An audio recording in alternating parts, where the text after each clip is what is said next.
Hello students. तो last term पे हमने सेट्स ख़त्म कर लिए है ना। तो जो 11th के हिसाब से इम्पोर्टेंट टॉपिक 11th एनसीईआरटी में है, कॉम्पिटिटिव के हिसाब से इतना इम्पोर्टेंट नहीं है, बट फिर भी उसमें कई सारी चीज़ें हैं जो बहुत काम की हैं, जो कॉम्पिटिटिव में भी हमारे काम आएंगी, जो हमने देखी हैं, जैसे यूनियन इंटरसेक्शन ऑफ सेट्स वगैरह, इंटरवल जो हमने देखे थे, ए से बी, ओपन क्लोज है ना, उनका यूनियन इंटरसेक्शन। आई होप वो सब क्लियर है। नाउ बेसिक मैथमेटिक्स हम पढ़ाते हैं शुरू में है ना। बहुत सारी ऐसी चीज़ें जो 10th तक में हमने पढ़ी हैं, बट ध्यान नहीं देते हैं या कुछ चीज़ें हम स्किप हो जाती हैं, तो सबको समराइज करके एक साथ सारी चीज़ें थोड़ी थोड़ी थोड़ी जो काम में पूरे थ्रू आउट द मैथमेटिक्स काम आने वाली हैं, वो हम सबसे पहले करते हैं। उसी के बाद ही कोई प्रॉपर चैप्टर शुरू कर पाते हैं। तो अभी बेसिक मैथमेटिक्स शुरू कर रहा हूँ मैं है ना। उसमें सबसे पहले अपन शुरू करें नंबर सिस्टम, फिर आगे कंटिन्यू करते हैं। नंबर सिस्टम,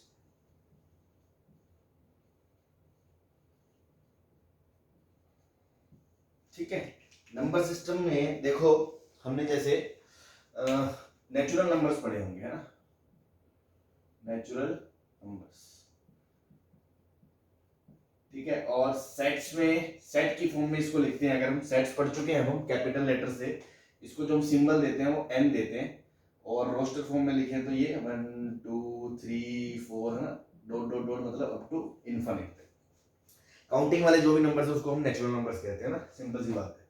उसके बाद होल नंबर्स,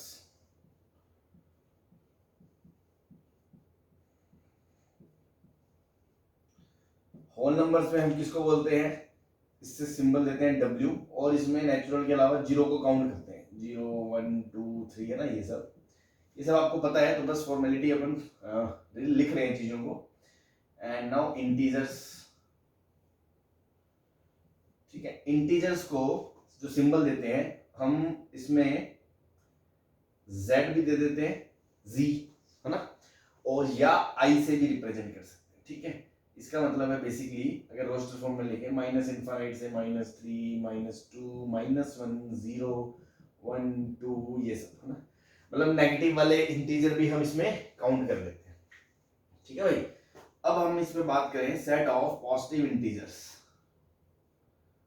पॉजिटिव इंटीजर्स, तो उसको हम लिखेंगे Z प्लस या I प्लस, ठीक है। तो पॉजिटिव में अब देखो, यहां पर कुछ बच्चे जीरो को भी काउंट कर लेते हैं, तो बेटा जीरो एक ऐसा नंबर है जो ना पॉजिटिव है, जो ना नेगेटिव है। जीरो क्या है, ना ही पॉजिटिव है ना ही नेगेटिव है, तो जीरो काउंट नहीं होगा। तो इसमें 1 2 3 है ना, बेसिकली ये किसके बराबर है, ये नेचुरल नंबर के बराबर ही है।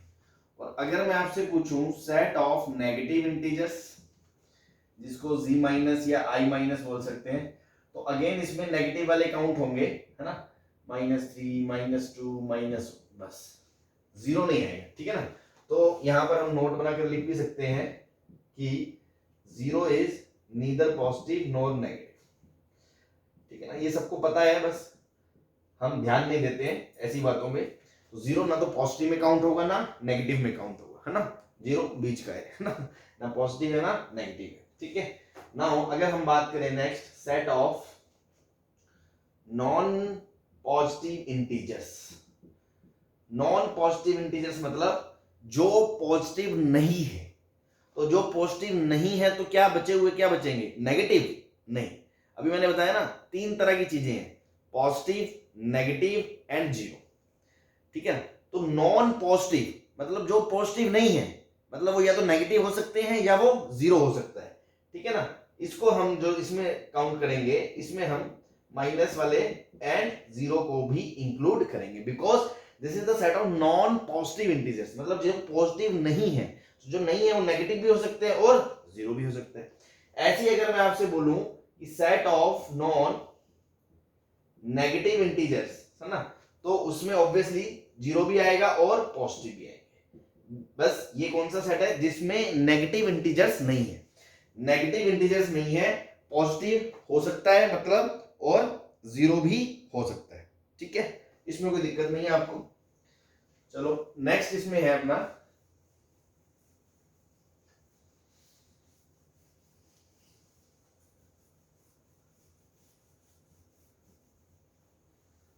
रैशनल नंबर्स, है ना, रैशनल नंबर्स। रैशनल नंबर्स के सेट को हम Q से रिप्रेजेंट करते हैं, ठीक है। अब देखो रैशनल को हम रोस्टर फॉर्म में नहीं रिप्रेजेंट कर सकते, क्यों? सभी रैशनल्स को हम लिख ही नहीं सकते। अब मान लो आपने 0.1 लिख लिया, 0.1 के बाद कोई 0.2 लिख देगा, लेकिन 0.1 और 0.2 के बीच में बहुत सारे रैशनल नंबर आ जाएंगे, 0.11, 0.12, 0.111, 0.11111, है ना, बहुत सारे। तो दो नंबर के बीच आपको पता है इनफाइनाइट नंबर्स होते हैं, तो हम इसको रोस्टर फॉर्म में नहीं लिख सकते, इसको सेट बिल्डर में लिखेंगे कि it is set of those value of x where x is in the p by q form where p and q are integers and q is not is equals to 0। ये आपने basic definition पढ़ी हुई है पहले से कि this is the set of all values of x such that x can be written in the form of p by q where p and q are integers and q is not is equals to 0, है ना। जैसे 3 by 5, है ना, 7 by 11, 17 by 9, है ना, 5 भी लिख सकते हैं 5 by 1, -3 को भी -3 by 1, 0 को भी लिख सकते हैं 0 by 1, है ना। तो these are all rational numbers, ठीक है। तो एक बात बताओ, सभी इंटीजर्स तो रैशनल में काउंट हो ही गए भाई, all the integers are rational number ना, इसमें तो कोई गलती नहीं है। But all the rational numbers are integers, नहीं, ऐसा नहीं बोल सकते। जैसे ये रैशनल है बट इंटीजर नहीं है, बट ये इंटीजर भी है और रैशनल भी है, ठीक है। ऐसे ही इररैशनल नंबर्स,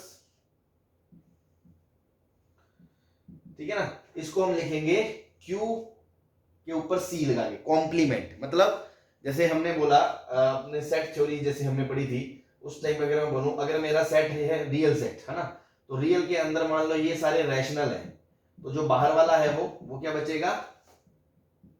तो रियल में से रैशनल का सेट घटा दो तो जो बचेंगे वो क्या आएंगे? Irrational number.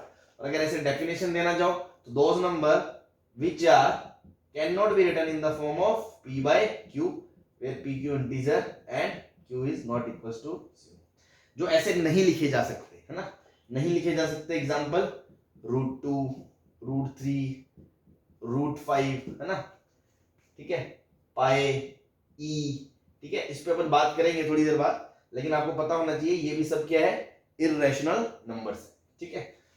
चलो, रियल नंबर क्या? ऑल रियल नंबर्स, है ना। रियल नंबर के सेट को जनरली हम कैसे बोलते हैं? आर से बोलते हैं।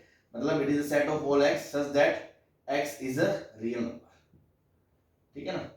सभी रियल नंबर्स जो आ गए वो आपके, उसको हम आर में बोल सकते हैं। तो आर में से क्यू हटा देंगे तो जो बचे हैं वो क्यू बार हो गया, उसको इररेशनल नंबर बोल। सही है भाई।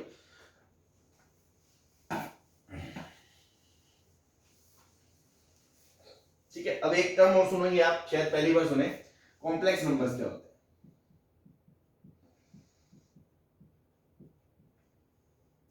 इसके सेट को हम C से डिनोट करते हैं, ठीक है। तो इसमें हम ये बोलेंगे all the numbers which are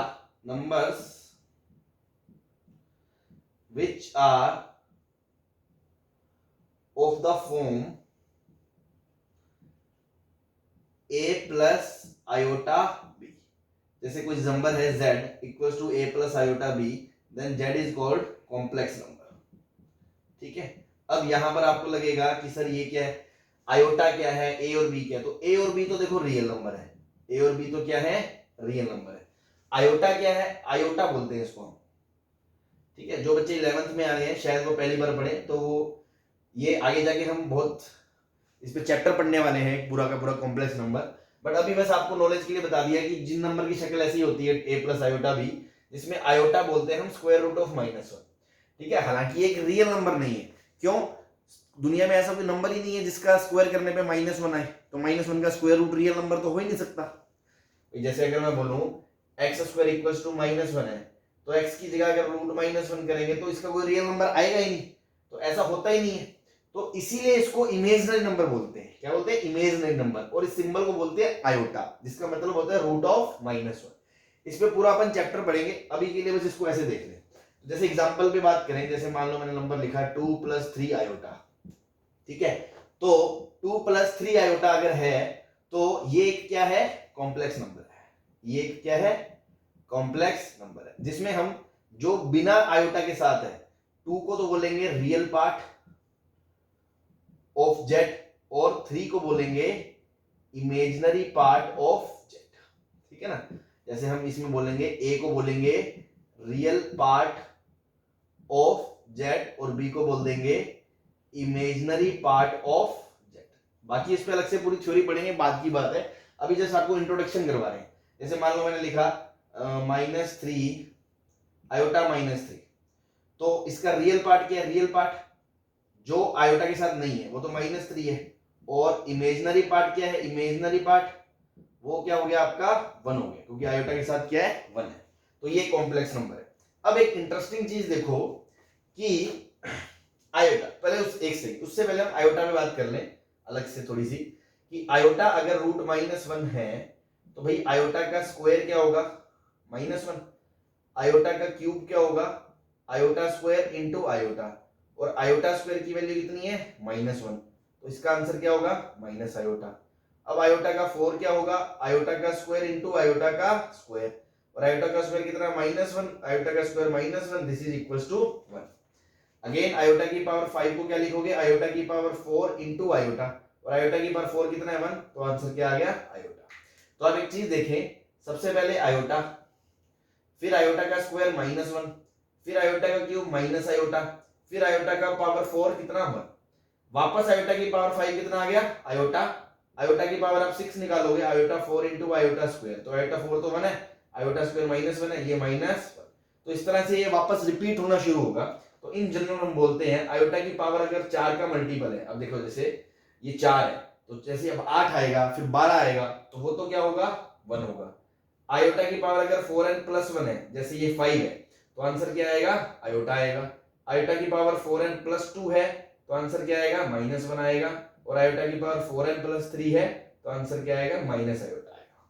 बस एक जनरल इंफॉर्मेशन के लिए अभी हम इसको ध्यान रख सकते हैं कि ऐसा पैटर्न फॉलो होता है। सपोज मैंने कहा आयोटा की पावर 17, तो आयोटा की पावर 17 को क्या लिखोगे? आयोटा की पावर 16 इंटू आयोटा, तो आयोटा की पावर 16 तो 4 का मल्टीपल है, वो तो 1 हो गया, तो बच्चे का क्या आंसर? आयोटा। तो हम डायरेक्ट बोल सकते हैं कि वो 4n+1 टाइप का है, तो इसलिए उसका आंसर क्या होगा? आयोटा।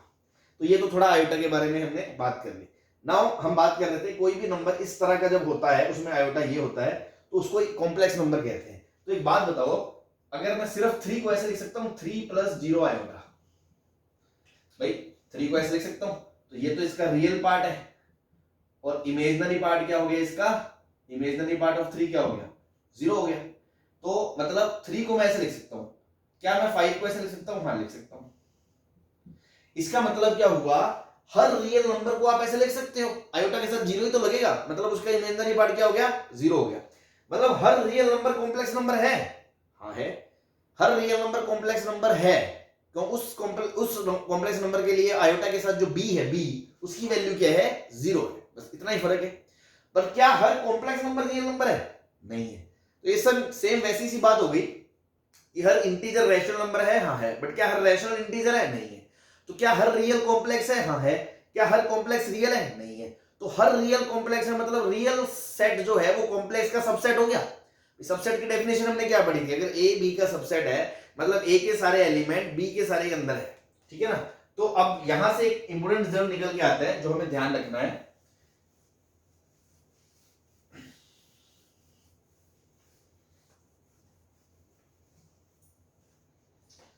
ठीक है, कि सबसे पहले देखो जेड पढ़ा हमने, इंटीजर्स का सेट, नेचुरल का सेट है ना, नेचुरल सेट है। फिर नेचुरल्स किसका सबसेट है? होल नंबर्स का, क्योंकि every natural number is whole number, but every whole number is not a natural number. कौन सा नहीं है? 0 नहीं है ना। तो हर नेचुरल इसका इसके अंदर मौजूद है, तो इस एलिमेंट का हर सेट इसके अंदर मौजूद है, तो ये इसका क्या हो गया? सबसेट हो गया। ऐसे ही W किसका सबसेट हो गया भाई? इंटीजर्स का, क्योंकि हर इंटीजर W नहीं होता, बट हर W इंटीजर होता है, क्योंकि W में कौन कौन आता है? 0 1 2 3, और इंटीजर में नेगेटिव भी आते हैं। तो ये वाले सारे एलिमेंट तो इसके अंदर हैं। अगर ये वाले सारे एलिमेंट इसके अंदर हैं, it means this is subset of I। ऐसे ही बेटा अभी हमने बताया था कि हर रैशनल नंबर, हर इंटीजर रैशनल नंबर होता है, हर इंटीजर रैशनल होता है, मतलब इंटीजर्स वाला सेट रैशनल के अंदर तो आ ही गया। रैशनल को सॉरी क्यों लिखते हैं, है ना। और हर रैशनल नंबर भी रियल पार्ट का सबसेट है, और रियल किसका सबसेट है? कॉम्प्लेक्स का। ठीक है, तो हम इसको ऐसे ध्यान रख सकते हैं, natural number is subset of whole number, is subset of integer is subset of, rational number is subset of, real number is subset of complex number. ठीक है, आई होप इसमें आपको कोई दिक्कत नहीं होगी, बिकॉज इसका हर एलिमेंट इसमें मौजूद है तो ये इसका सबसेट है, इसका इसमें मौजूद है तो ये इसका सबसेट है, एंड सिमिलरली आर का हर मौजूद सी में है तो वो उसका सबसेट है। ठीक है, इस पे हमने बात कर ली, इसमें आपको कोई दिक्कत नहीं। ठीक है, चलो नेक्स्ट इसमें चलते हैं अपन। एक दो कैटेगराइजेशन और है नेचुरल नंबर्स के जो आपको पता होने चाहिए। ठीक है ना, जैसे कि प्राइम नंबर,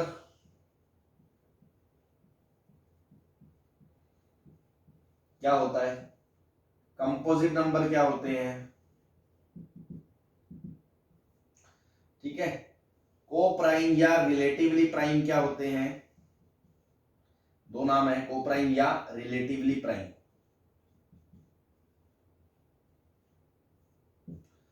और ट्विन प्राइम क्या होते हैं। ठीक है, ये क्या है, categorisation of natural numbers.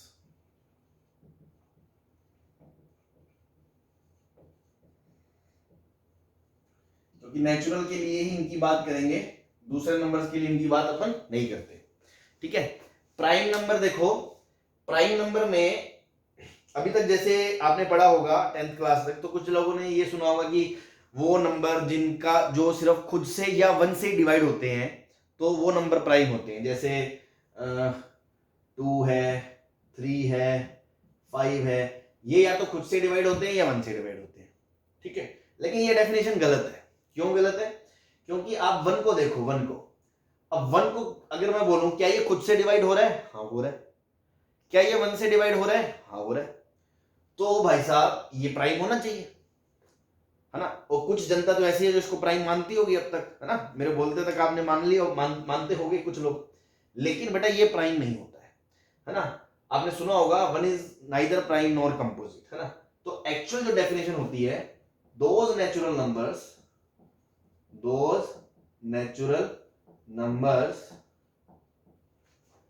which have exactly two factors,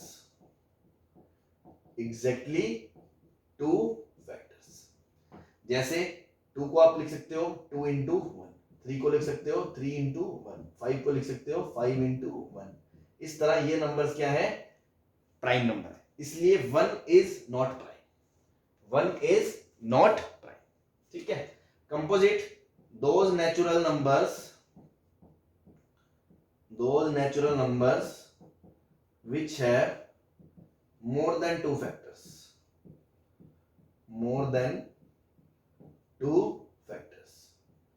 जैसे मान लो 4 है, 4 का प्राइम फैक्टराइजेशन करोगे 2 into 2 आएगा, तो 4 के फैक्टर क्या क्या, 1 भी है, 2 भी है, 4 भी है ना। तो 2 से ज्यादा फैक्टर है तो 4 क्या है, प्राइम नहीं है, कंपोजिट है। जैसे 6 है, 6 को क्या लिखोगे 2 into 3, तो 6 का फैक्टर 2 भी है, 3 भी है, 6 भी है, 1 भी है, तो इनके 2 से ज्यादा फैक्टर्स हैं। सो these numbers are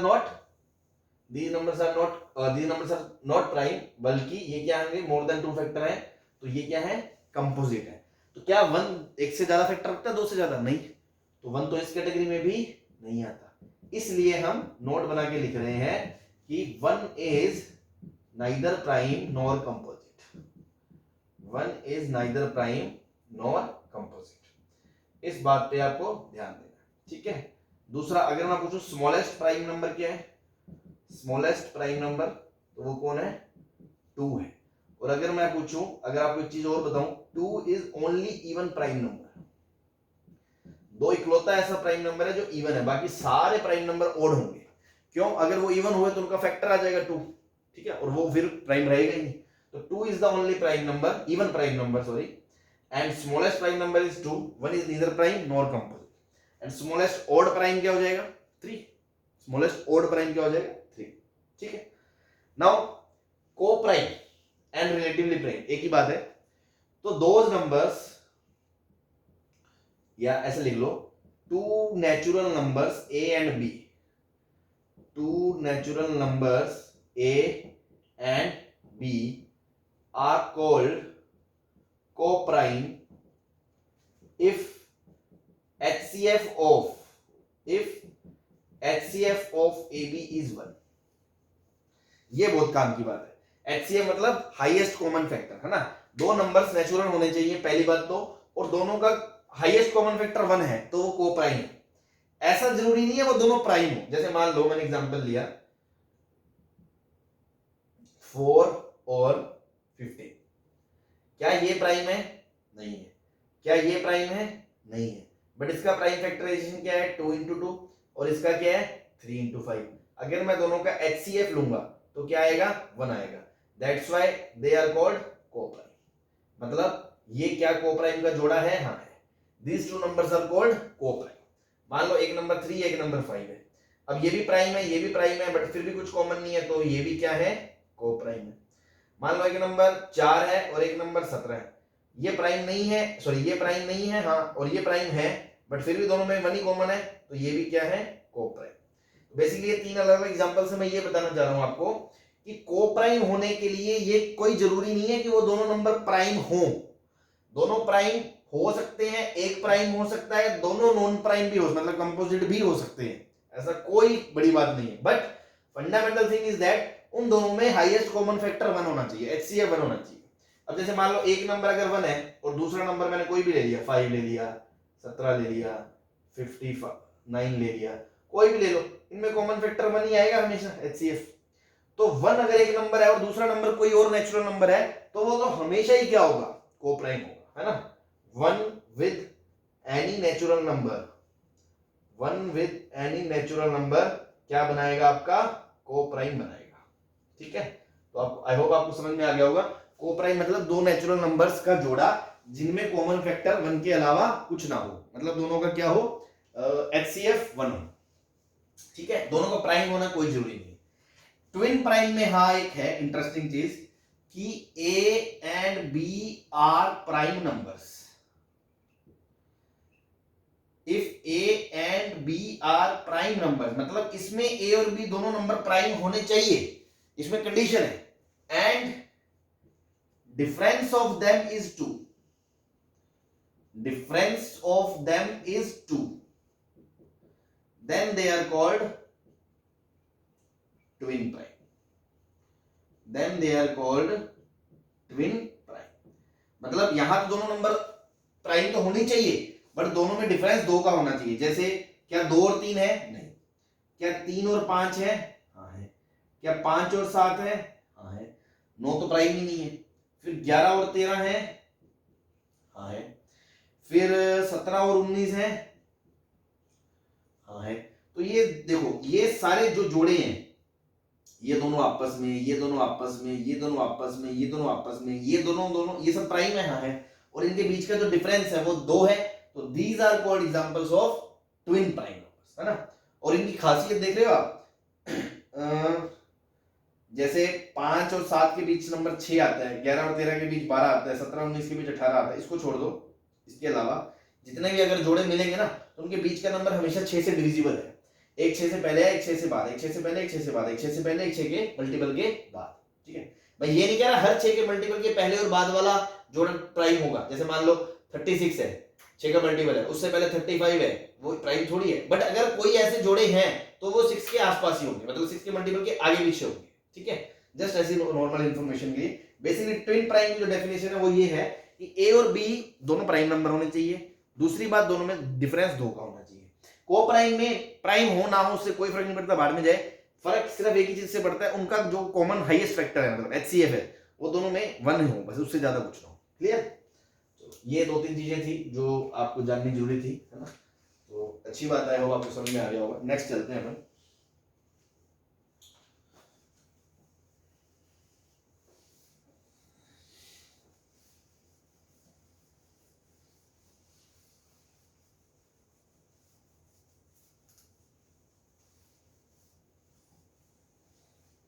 ठीक है, नेक्स्ट अब मुझे आपको 1-2 चीजें और बतानी है। बात कर लेते हैं, जैसे रैशनल नंबर्स की बात कर रहे थे अपन, है ना।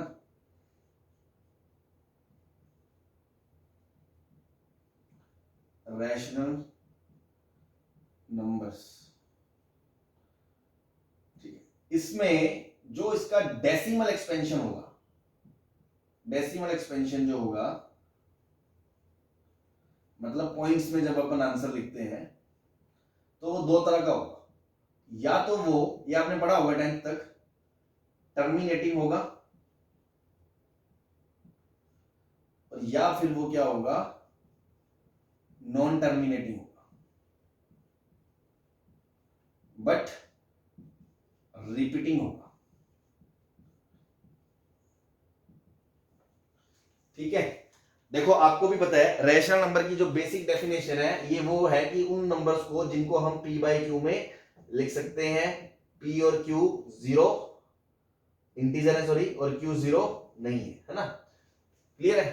तो टर्मिनेटिंग और नॉन टर्मिनेटिंग का मतलब क्या है, जैसे आप एग्जांपल से समझें, जैसे मान लो भाई 0.35 है, ये नंबर आ गया। अब हमें बताना है ये नंबर क्या है, रैशनल है या इररेशनल है। तो हमने देखा डेसिमल एक्सपेंशन मतलब पॉइंट के बाद ये रुक गया ना, अब 35 के बाद बस खत्म हो गया, आगे तो कुछ नहीं दिखा रहा। तो ये पक्की बात है, ये डेसिमल एक्सपेंशन टर्मिनेटिंग है, मतलब ये किस कैटेगरी का नंबर है, रैशनल नंबर का। ठीक है, और मान लो कोई नंबर ऐसा दे दिया आपको 0.333333 ये चल रहा है, जिसको आपने पढ़ा होगा ऐसे भी लिखते हैं 0.3 बार, है ना। पॉइंट के बाद बार का मतलब होता है वो चीज खुद को रिपीट कर रही है। तो ये जो एक्सपेंशन है ये टर्मिनेटिंग तो नहीं है, खत्म तो नहीं हो रहा, नॉन टर्मिनेटिंग है, बट क्या है, रिपीटिंग है।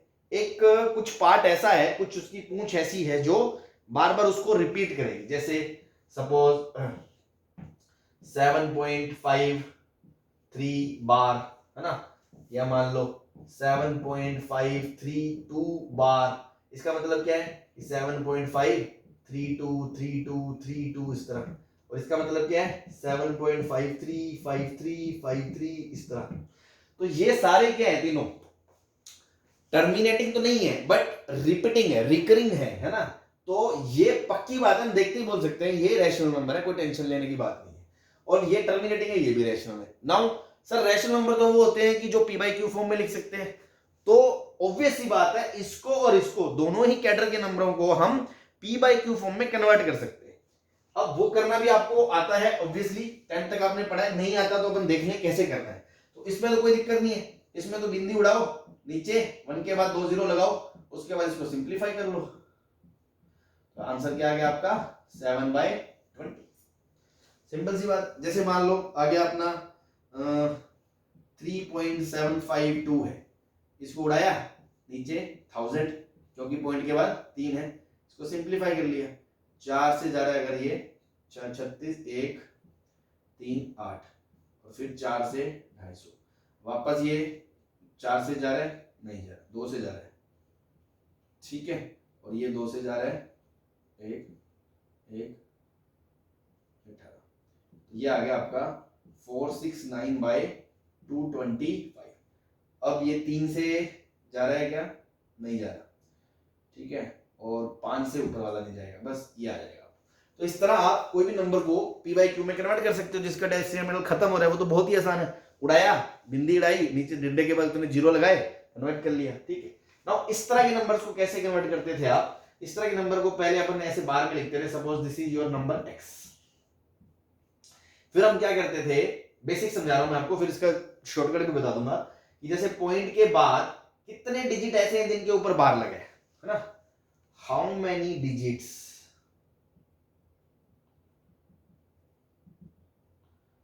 are there after decimal on which bar is there। बार ये वाला बार है ना, दूसरा बार नहीं, है ना, on which bar is there। ये हम देखते हैं, पहले क्यों देखते हैं वो आपको समझ में आ जाएगा कि जैसे मानो नंबर है 0.3333 इस तरह। अब कितने के बाद है, 1 के बाद, तो हम इसको किससे मल्टीप्लाई करते हैं, 10 से मल्टीप्लाई करते हैं। तो 10 से मल्टीप्लाई करा 10x इक्वल टू, एक पॉइंट इधर खिसक जाएगा तो ये बन जाएगा 3.3333 इस तरह। अब देखो इसमें से इसको सब्ट्रैक्ट कर दो, अगर मैं इसको वापस नीचे लिखूं x इज इक्वल टू 0.3333, तो ये तो सेम है तो इसको उड़ा दिया, ये पूरा पूरा कट गया, तो 9x इक्वल टू कितना आ गया, 3 आ गया। तो भाई यहां से x कितना आ गया, 3/9, दैट इज 1/3। तो ये तो 1/3 लिखा हुआ है, ठीक है, ये क्या लिखा हुआ है, 1/3, 3/9 लिखा हुआ है, सही है। एक और ले लेते हैं, जैसे मान लो मैं नंबर लिखा 5.36 बार, ठीक है, ये मान लो x है, तो आप क्या करोगे, x इक्वल्स टू 5.363636। अब दूसरी चीज हमें क्या देखनी है, कितने डिजिट ऐसे हैं पॉइंट के बाद जिनके ऊपर क्या है भैया, बार लगा हुआ है ना, जिनके ऊपर क्या लगा हुआ है, बार लगा हुआ है। तो 2 है तो किससे मल्टीप्लाई कर दें, 100 से, तो 100x इज इक्वल्स टू क्या होगा, 536.363636, ठीक है। अब इसमें से इसको घटा दोगे तो x को क्या लिखोगे, 5.363636। जब आप सब्ट्रैक्ट करोगे ये उड़ जाएगा, तो ये बचेगा 531 इक्वल्स टू 99x, और भैया यहां से x क्या आ जाएगा, 531/99। सही है, कोई दिक्कत नहीं, ठीक है। तो देखो अब इसका शॉर्टकट भी है, इसका शॉर्टकट क्या है, जैसे मान लो ये नंबर था, अगर मैं, वैसे तो देखो इसमें भी टाइम नहीं लगता, आपने इजीली कर लिया, बट फिर भी शॉर्टकट जो क्या है मैं आपको बता दूं, डायरेक्ट मेथड, उसमें आप ऐसे कर सकते हो कि पहले पूरा नंबर लिख लिया, 536 पूरा नंबर लिख लिया। अब उसमें से यहां कुछ घटाना है, ये कुछ घटाना है, ये घटाना क्या है, उसका डिस्क्रिप्शन में लिख रहा हूं, विदाउट बार का जो नंबर है, विदाउट बार, ठीक है, अपॉन डिनोमिनेटर में 9 लगाना है। कितनी बार लगाना है, जितने डिजिट पर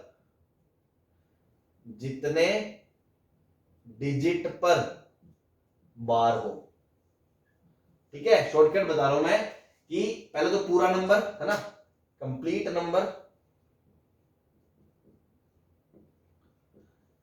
विदाउट बार, फिर उसमें से वो पार्ट घटा दो जो बिना बार के है, फिर डिनोमिनेटर में कितने 9 लगाने हैं जितने डिजिट पर बार आया है। जैसे अब इसी का आंसर देखें तो 536 में से बिना बार के पूरा नंबर, उसको घटाना है जो बिना बार के है, 5 अपॉन कितने डिजिट पे बार है, 9, 2 पे, तो 2 बार 9, तो आंसर क्या आ गया, 531/99, ठीक है। इधर दोबारा देख ले, इसको मैं रब कर देता हूं इधर वाले क्वेश्चन को। जैसे मान लो मेरे पास नंबर है भाई 75.36 बार, आप डायरेक्ट क्या कर सकते हो, पहले पूरा नंबर लिखा 7536 में से वो घटा दिया जो बिना बार के है 75, अपॉन में क्या करना है, 2 बार पे इस पे है तो इस पे क्या लगाओगे, 99, ठीक है।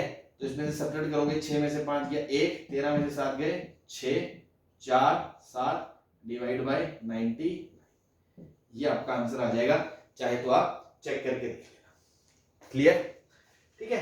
तो चाहे सिंपल समझ ले, अब इसका आंसर भी ऐसे बता सकते थे, पूरा नंबर बिना बार के क्या था 3, माइनस वो पार्ट जो जिस पे बार नहीं है तो 0, अपॉन कितने पे बार है 1, तो 9, तो 3/9 आ गया, ठीक है। पहले पूरा नंबर माइनस वो पार्ट सब्ट्रैक्ट कर दो जिस पे बार नहीं है, डिनोमिनेटर में 9 उतनी बार जितने पे बार हो। अब देखो इसका तो आप डायरेक्ट बता दोगे, 753 माइनस 7/99, तो ये आ गया 7646/99। लेकिन लफड़ा कहां आएगा, लफड़ा आएगा यहां, क्यों, इन सब में और इसमें फर्क क्या है, इन सब के और इस कैटेगरी में एक फर्क है कि यहां पॉइंट के जस्ट बाद बार शुरू हो गया, पॉइंट के जस्ट बाद बार शुरू हो गया, ठीक है, पॉइंट के जस्ट बाद बार शुरू हो गया, पॉइंट के जस्ट बाद बार शुरू हो गया।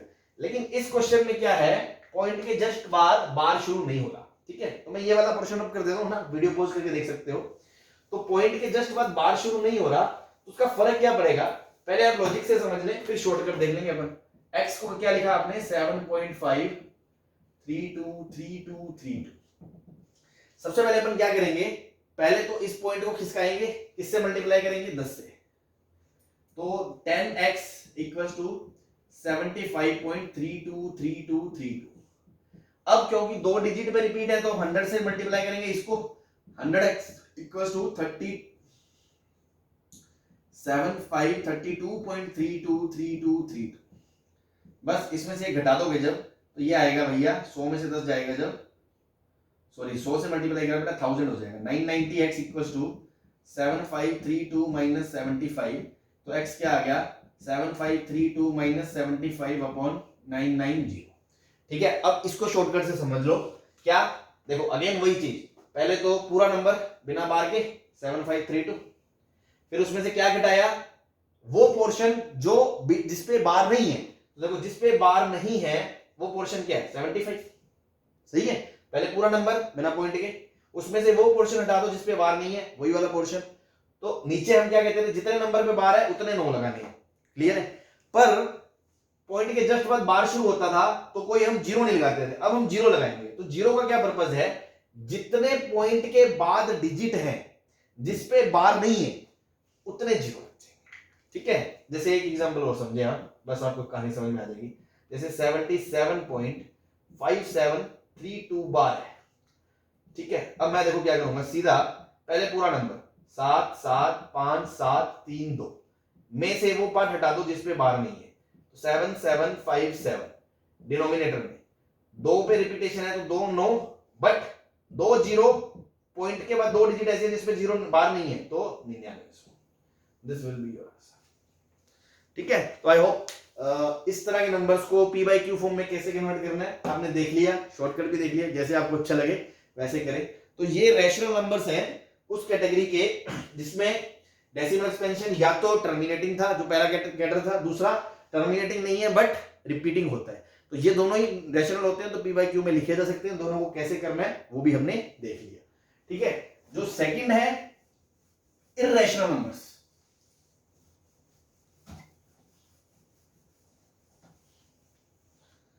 ठीक है, अब बचा irrational numbers.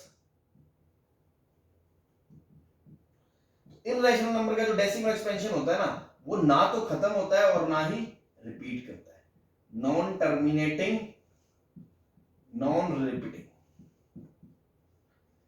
Non terminating non repeating होता है। मतलब ना तो ये कभी खत्म होता है ना ही ये रिपीट करता है। जैसे कुछ भी रैंडमली चल रहा है, 7.1234561223456781239, इस तरह। मतलब देखो कोई पैटर्न नहीं बन रहा, आप ऐसा कुछ नहीं कह सकते कि कुछ रिपीट हो रहा है। ठीक है ना, जैसे मान लो मैंने कहा 7.123451234512345, इसको तो आप ऐसे बोल सकते हो 7.12345 का बार। This is called rational number, but इसका कोई पैटर्न नहीं है। ये क्या है, नॉन टर्मिनेटिंग नॉन रिपीटिंग, तो ये क्या है, इर्रेशनल।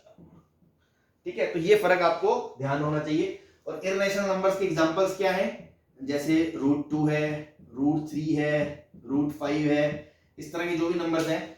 ठीक है, वो आप निकालोगे तो वो कभी खत्म नहीं होते, डिवाइडेशन चलता रहता है ना। जैसे आपको 2 का स्क्वायर रूट निकालना है तो आप जब निकालते हो 1 1 1 है ना, फिर ये 2 जीरो लगा के इस तरह प्रोसीड करते हो, तो वो 9-10 में सीखा हुआ है आपने।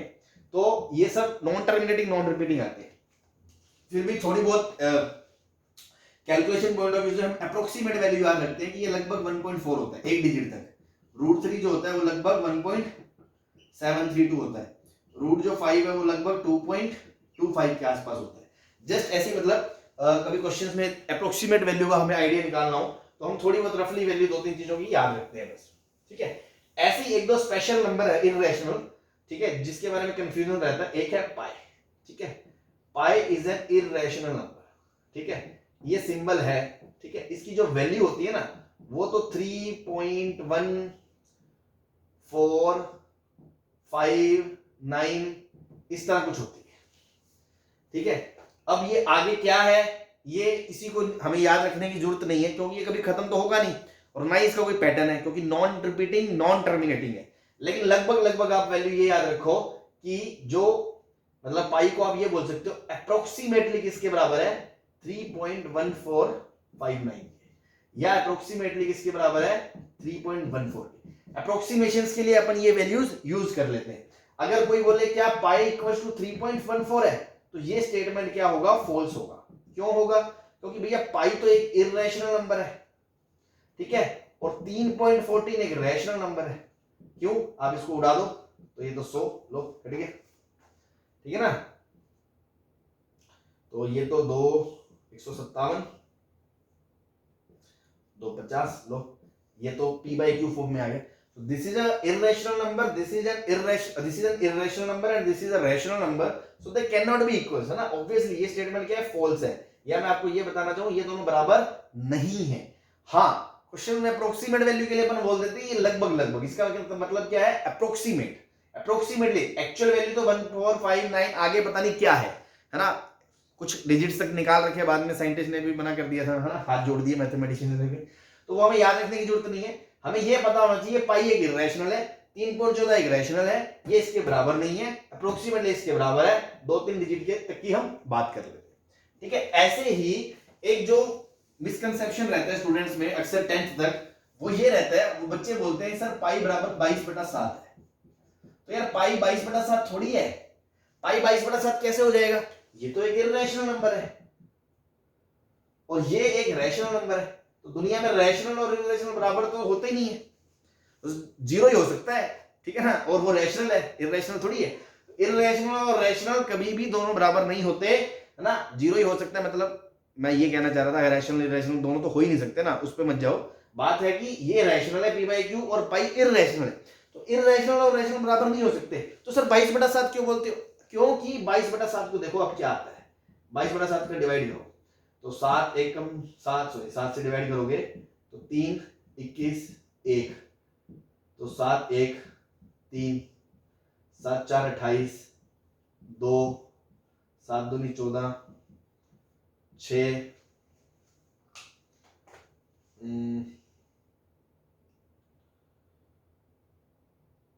3.14 2 7 6 7 8 56, 4 7 5 35, 5 फिर 7 7 49, 1 फिर 0 लगाएंगे तो 7 से 1 चला गया, फिर 3 फिर 4 चला गया 28। तो देखो वापस ही साइकिल चलेगी, तो 142857 ये वापस रिपीट होगा 142857। तो हम ये बोल सकते हैं 22/7 है वो तो 3.142857 बार के बराबर है, क्योंकि ये तो एक रैशनल नंबर है ना भैया। पाई एक इरेशनल नंबर है और वो एक रैशनल नंबर है, तो दोनों आपस में बराबर तो हो ही नहीं सकते किसी भी कीमत पे, दोनों आपस में बराबर थोड़ी हो जाएंगे, ठीक है। तो ये एक अलग वैल्यू है और ये एक अलग वैल्यू है, दोनों आपस में बराबर नहीं है। पाई एक इरेशनल नंबर है और ये एक रैशनल नंबर है। हाँ, इसकी वैल्यू 142857 को रिपीट करती है, ठीक है ना, और इसकी वैल्यू अप्रोक्सीमेटली इस होती है। तो हाँ, हम लगभग मतलब हम ये बोल सकते हैं pi is approximately 22/7 but pi is not is equals to 22/7, ठीक है। आई होप आपको ये बात समझ में आ गई होगी कि पाई जो है वो इरेशनल नंबर है और जो 22/7 है वो एक रैशनल नंबर है। दोनों की वैल्यू अप्रोक्सीमेटली तो आप सेम कह सकते हो, इसीलिए 10th तक आपको बोल दिया जाता है क्वेश्चन में 22/7 ले लो, चलो बराबर मान लो, लेकिन ये एग्जैक्टली बराबर नहीं है, एग्जैक्टली बराबर नहीं है, ठीक है ना। क्यों नहीं है? क्योंकि भैया वो इरेशनल नंबर है, वो रैशनल नंबर है। हाँ, अप्रोक्सीमेटली बराबर बोल सकते हो, इसमें कोई डाउट नहीं है, अप्रोक्सीमेटली बराबर बोल सकते हो 3.14 है, अप्रोक्सीमेटली बराबर बोल सकते हो 22/7 है, ठीक है। क्या मैं ये बोल सकता हूँ 22/7 और 3.14 बराबर है? नहीं बोल सकता भाई, वो तो 142857 फिर 142857 फिर 14 और ये 3.14 रुक गया, तो ये भी दोनों बराबर नहीं है, ठीक है।